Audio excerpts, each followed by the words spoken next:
Hallelujah. हमारे प्रभु यीशु मसीह के मधुर नाम में आप सबको जय मसीह की गुड मॉर्निंग। एक और दिन प्रभु ने हमें दिया है कि हम उनके वचनों को सुने और उनकी आराधना करें। आइए वचन की ओर बढ़ें। प्रार्थना। महापवित्र पिता परमेश्वर, बीते हफ्ते भर आपने हमें संभाला, एक नया दिन दिखाया, आपका धन्यवाद हो। आपके इस सानिध्य को हमें प्रदान करें, आपकी स्तुति करते हुए आगे बढ़ने में मदद करें। यीशु के नाम से प्रार्थना मांगते हैं, आमीन। तो आज मंडे है ना। कई लोगों की भक्ति इस संडे तक ही सीमित है। और क्या, कल पूरे दिन चर्च में थे, बहुत सुन लिया ना, अब और क्या सुनने की जरूरत है, कई सोचते हैं।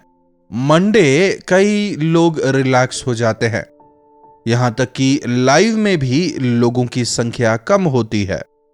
कितना ही काम हो, कितनी ही व्यस्तता हो, चाहे कुछ भी हो जाए, हमें प्रभु के सानिध्य में समय बिताना ही है। मार्था से प्रभु यीशु मसीह क्या कहते हैं? मार्था, तू बहुत सारे कामों को लेकर परेशान हो रही है, लेकिन आवश्यक केवल एक ही है। जब हमारे सामने व्यस्तता ज्यादा हो, काम ज्यादा हो, तब हमें प्रार्थना भी ज्यादा करनी चाहिए। हम काम की व्यस्तता में पड़कर दूसरी चीजों का ख्याल रखते हैं, आत्मिक जीवन के बारे में भूल जाते हैं। चर्च गए हैं, शायद हो सकता है आप में से कुछ लोग कॉयर में हो, कुछ लोग संडे स्कूल टीचर वगैरह हों, कुछ लोग शायद अशर्स होंगे, कुछ लोग म्यूजिशियंस होंगे। बहुत अच्छी बात है। शायद आपको लगता हो कि सब कुछ ठीक है, लेकिन क्या आपने अपने हृदय को परख कर देखा? क्या वचन को अपने हृदय में उतरने देते हैं? क्या आपने मन फिराया है? क्या बपतिस्मा लिया है? ये क्या पादरी साहब नए नए सवाल पूछ रहे हैं? कभी कभार पूछना चाहिए ना। कई महीनों से वचन सुनने वाले आप, आत्मिक तौर पर आप कैसे हैं यह जानने की जरूरत, कैसे होना चाहिए इसे बताने की जिम्मेदारी मुझ पर है। मुझे भी तो आपके लिए हिसाब देना होगा ना, इसीलिए पूछ रहा हूं। बपतिस्मा ले लिया है कहने वाले कई लोग होंगे, लेकिन उसके बावजूद अच्छी गवाही के साथ जीने वालों की कमी है। उदाहरण के लिए, प्रेरितों के काम में शिमोन नाम का एक व्यक्ति है। बहला फुसलाकर, जादू टोना करके लोगों को अपनी ओर फेरता है। लोग भी इसकी चालबाजी को देखकर धोखा खा रहे हैं। उस दौरान फिलिप वहां जाकर यीशु मसीह के बारे में सुनाता है। यीशु मसीह का सुसमाचार सुनते ही यीशु मसीह के नाम में चमत्कार होते हैं, यह जानकर वहां तमाम लोग जो हैं बपतिस्मा ले लेते हैं। तो इन तमाम लोगों को यीशु मसीह का वचन सुन फिलिप के पास जाता देख, ये जो शिमोन है यह भी विश्वास करता है, बपतिस्मा भी लेता है। समझ रहे हैं? बपतिस्मा लेने में कौन सी बड़ी बात है? पानी में डूबना है, बाहर निकलना है। यह एक तरह का रूपक है, एक सादृश्य है, बस। आज कई लोगों को लगता है बपतिस्मा लेंगे तो उनका धर्म बदल जाएगा, परिवार बदल जाएगा। दरअसल यीशु मसीह ना किसी का धर्म बदलने के लिए आए, ना किसी का नाम बदलने आए, ना संप्रदाय बदलने आए।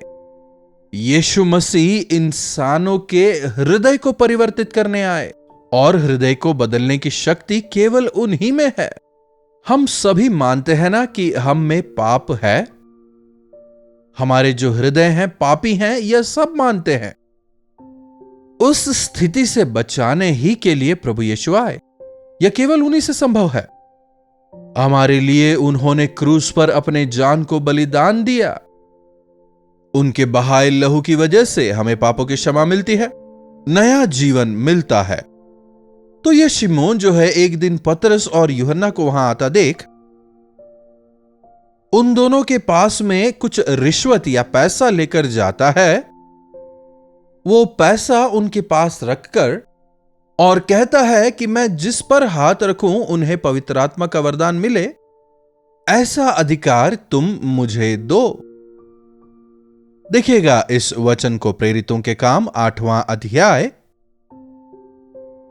और उसकी 19वीं आयत से पढ़ना चाहूंगा। देखेगा, यह अधिकार मुझे भी दो कि मैं जिस किसी पर हाथ रखूं वो पवित्र आत्मा पाए।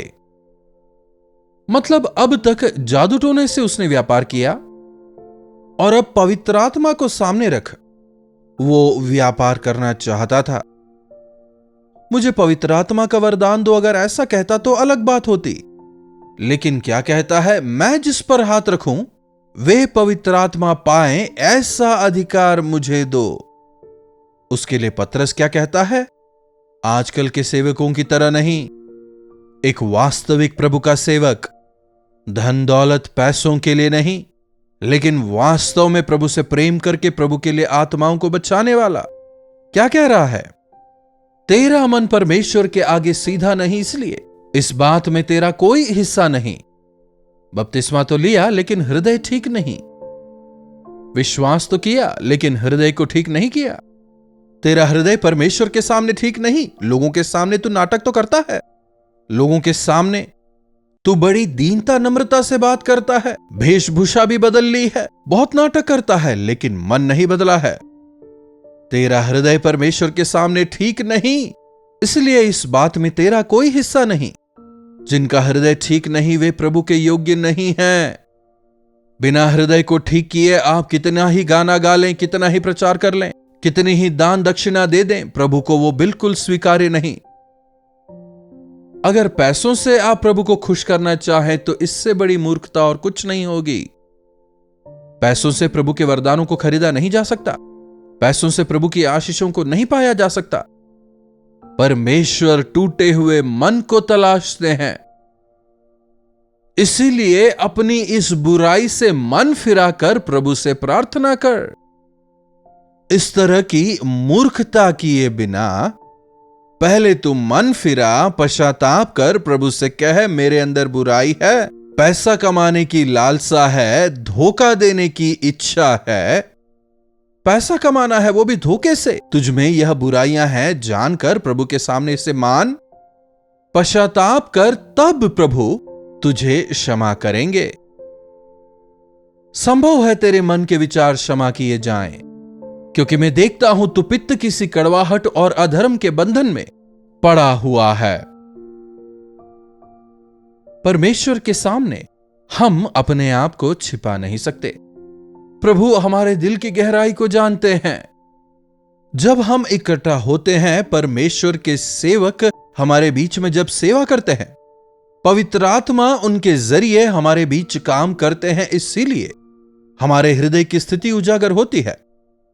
कई लोग यह कहते हैं जब हम वचन सुनते हैं हमारे हृदय छिद जाते हैं, हमारी गलतियों को हम समझ पाते हैं और जब प्रार्थना करते हैं छुटकारा पाते हैं। यदि आप दिन भर वचन सुने, कई सारे कार्यक्रम देखें, प्रार्थना करें, बाइबल पढ़ें, बहुत कुछ करें, इन तमाम को यदि आप अपने हृदय में ना उतारें, यदि इन्हें आप अपने मन में काम ना करने दें, तो आपका प्रभु के साथ कोई सरोकार नहीं।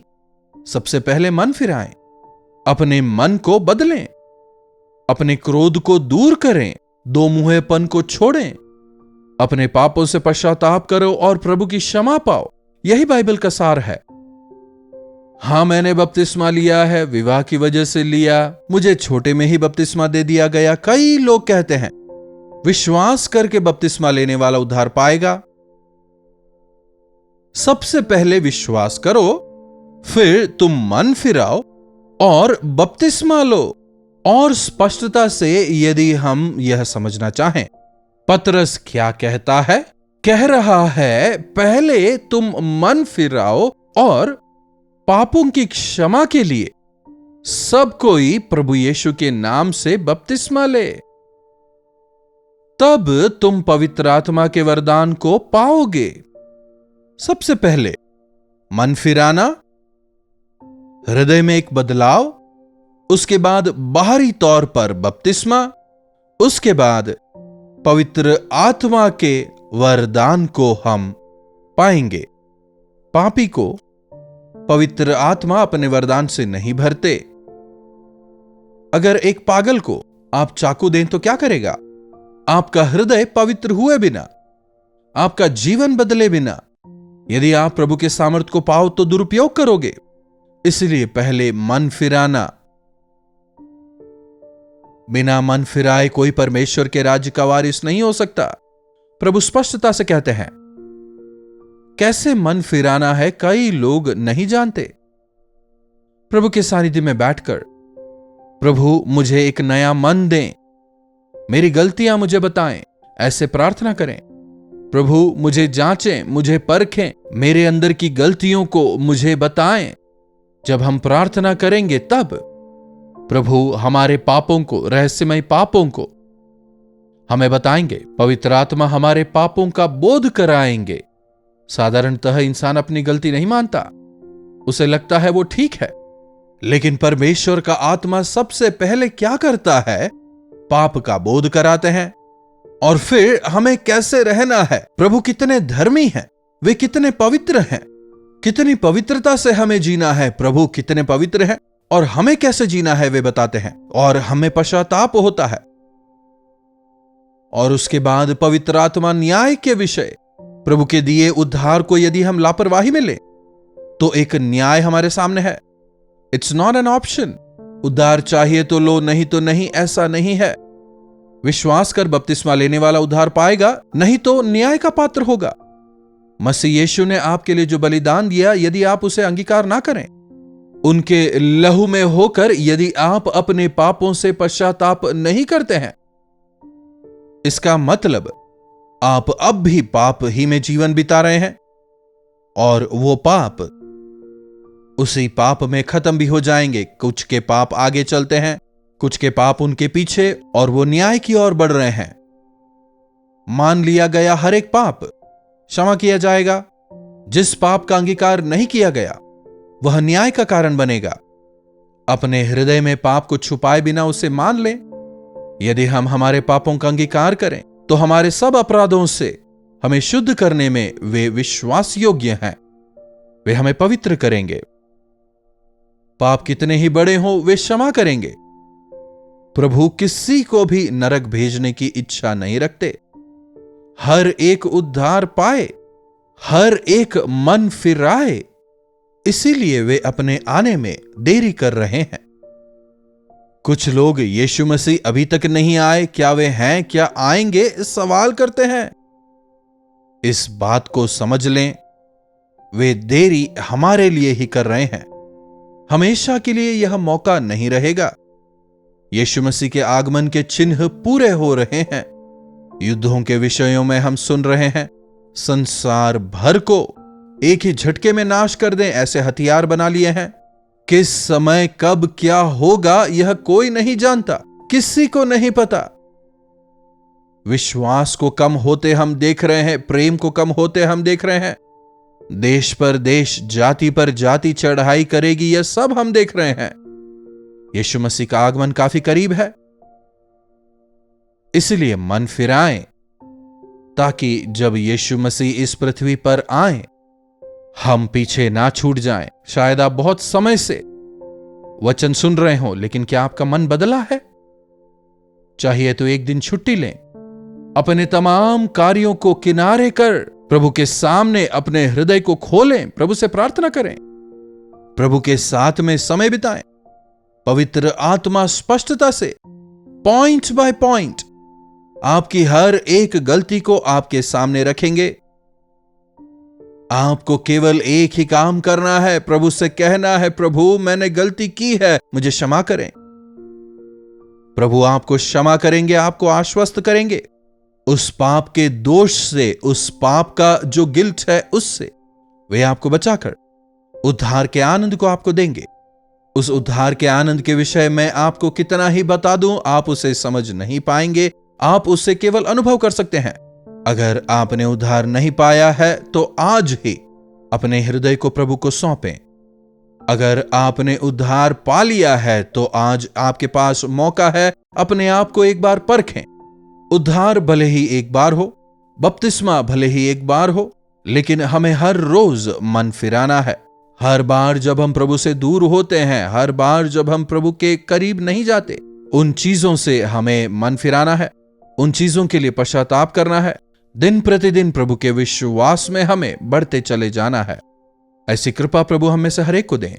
प्रार्थना। महापवित्र पिता परमेश्वर, प्रभु एक बार फिर से हम आपके इन वचनों के लिए आपके शुक्रगुजार हैं। आपका आगमन काफी निकट है, इस बात को जानते हुए आपके आगमन के लिए अपने आप को तैयार करते हुए विश्वास में दृढ़ होकर आगे बढ़ने में हमारी मदद करें।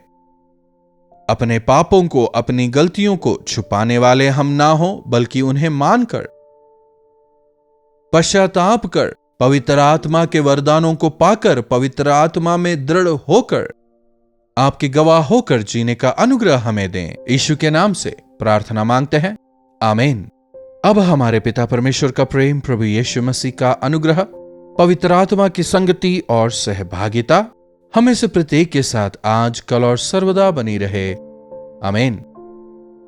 प्रभु परमेश्वर की महिमा हो। अपने प्रार्थना विषयों को आप हमें 9884907779 पर व्हाट्सएप, वॉइस मैसेज या फिर टेक्स्ट के जरिए भेज सकते हैं। हम अवश्य आपसे सुनना चाहेंगे, आपके साथ मिलकर आपके लिए प्रार्थना करेंगे। प्रभु अवश्य आपके जीवनों में चमत्कार करेंगे। यदि आपने चैनल को सब्सक्राइब नहीं किया है तो सब्सक्राइब करें, लाइक और शेयर करना भी ना भूलें। इन्हीं वचनों के साथ आज मैं आपसे विदा लेना चाहूंगा। दोबारा मिलने तक प्रभु का अनुग्रह हम सबों पर बना रहे। कल्वरी दर्शन, ये है प्रेम के दर्शन, यीशु प्रेम के दर्शन। कल्वरी दर्शन,